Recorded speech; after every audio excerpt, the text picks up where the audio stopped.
भेटली की आमची माधुरी हत्तीने परत आली पाहिजे, त्यांच्या लक्षात आलं आता पायाखालचं राजकारण पायाखालची वाळू सरकार लागलेलं आहे, आता हे आंदोलन पेटणार आहे, त्यावेळी येण्याचा प्रयत्न या मंडळींनी केला। मग तुम्ही नेमकं काय केलं? मग तुम्हाला एवढी जी सत्ता होती, तुम्हाला जर मठाबद्दल एवढं प्रेम होतं, माधुरी हत्तीबद्दल तुम्हाला एवढं प्रेम होतं, ज्या दिवशी रात्री बंदोबस्तामध्ये हिंद पोलीस हत्तीला घेऊन गेले त्या दिवशी हिंमत होती तर आडवा पडायचं होतं, त्यावेळी हिंमत होती तर आडवा पडायचं होतं तुम्ही।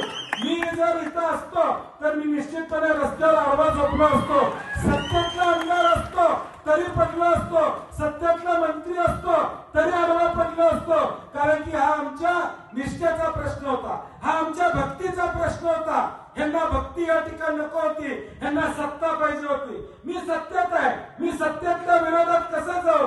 ह्यांचं सगळं दुकान बंद होणार, म्हणून यातला सत्तेतला कोण आमदार खासदार या हत्तीच्या संदर्भात भूमिका या ठिकाणी घेऊ शकणार। आणि मग माझा प्रश्न आहे, आज तुमची कुठल्या तोंडाने नांदीमध्ये तुम्ही मतं मागायला येता? नांदीकरांना मला हा करायचं आहे तुमचा